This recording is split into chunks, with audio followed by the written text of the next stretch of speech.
Hello, you're watching World Talks on TVP World. My name is Sascha Fahrbach.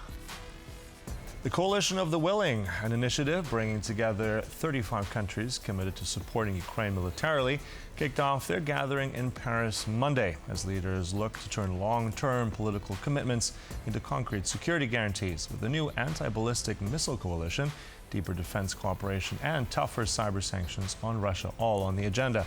To discuss it all further, we're now joined by Bohdan Nahaylo, editor-in-chief of the Kyiv Post. Good to have you with us. Welcome back. Good morning. All right, so we heard this announcement on Monday. Tell us a bit more, Bohdan. How significant is this new anti-ballistic coalition of these 9 countries for Ukraine and for Europe? I think it's very significant as another step forward. Look, let's place things in context. We've just had the Ankara NATO summit, which showed sort of reinforced unity amongst NATO members at a time when the US is keeping its distance. We had the news from President Trump that was at that meeting that the US would be giving US licenses to Ukraine for the development of Patriot missiles. Ukraine badly needs, more than ever, I suppose, anti-ballistic defense systems, to close the skies from the incessant and heavy air attacks. One this night as well, attacking Kyiv and Odessa the day before. And I think that this meeting in Paris once again showed that the coalition of the willing is willing not only to support Ukraine in words, but now has committed itself to producing, together with Ukraine's involvement, the weapons needed to defend the skies within, as they say, within a 12-month period. So obviously Ukraine will have to hold out in the meantime and face a heavy, hard winter again. But at least there's hope in sight that together with Europe, Ukraine will be able to produce the anti-ballistic, anti-drone weapons, that defense systems that is needed. And note as well that yesterday, shall we say, Macron also followed up on Trump's willingness to extend the licensing of Patriot missiles to Ukraine by saying that France would also now give Ukraine licenses to the license to produce French missiles, which is also very important. Mm-hmm.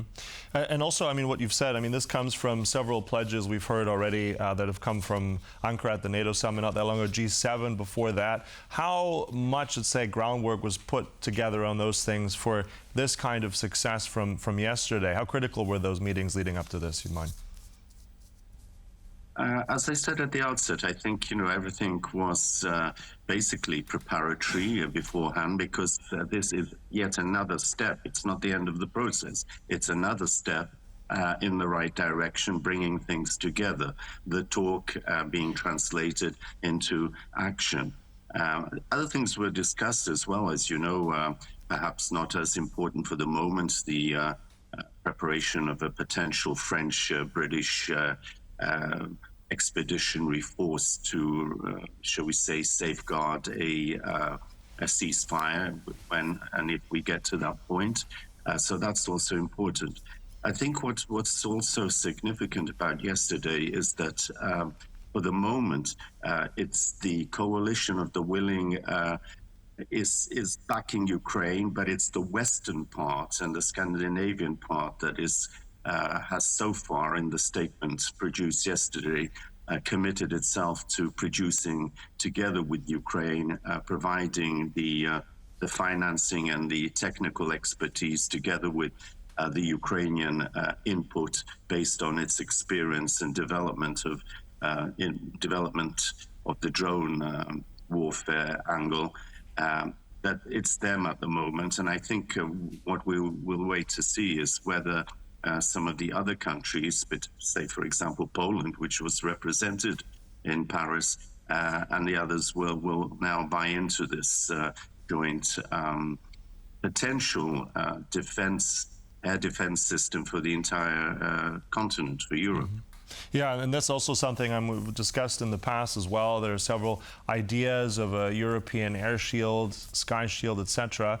So I'm just also curious how you see this. Could this now finally be exactly that missile backbone for all of Europe, potentially?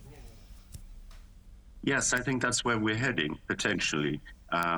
This is the step in that direction. Its focus is primarily on Ukraine right now because that's where the need is. And that's where the war's going on. But for the longer term, given again, as I've mentioned, the continued distancing under the Trump administration of the U.S. from Europe, this is the I think the trajectory that we're seeing. Mm-hmm. I mean, one thing I just want to get your opinion on it. I mean, it's how much stock do we put in also the commentary come out of the Kremlin by the speaker, Mr. Peskov, there, saying that the coalition, he calls them, quoting here, the coalition of warmongers not interested in peace. Just your first thoughts about that message from Mr. Peskov. Well, I'm not laughing out loud, I'm smiling.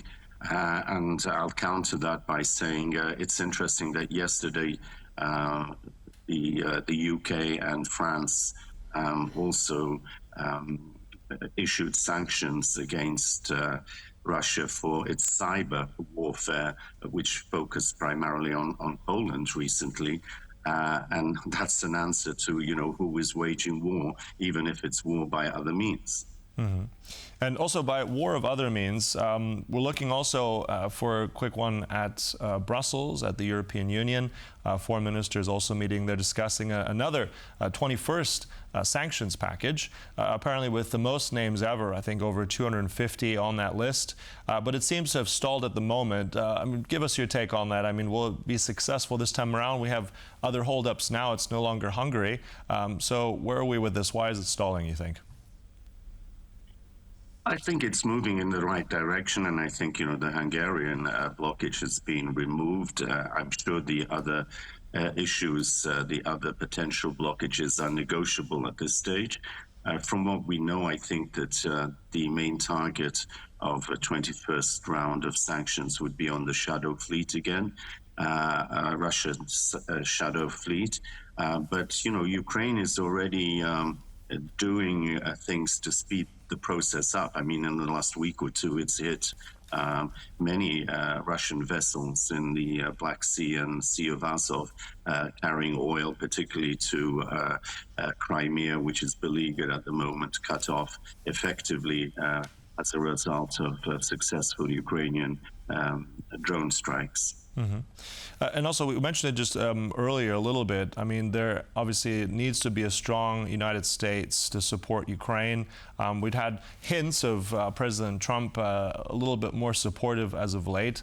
What do you think of the American role? Is Donald Trump now more or less in this for the long haul on Ukraine's side, or can it just be another tangent in a few weeks? Or how do you sense the administration's current role right now?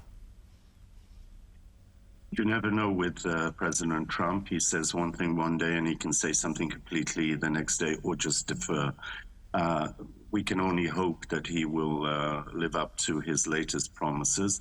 I think, he's stuck again in the Iran war. It hasn't ended as he had told us it would several times now. So he's still strained there.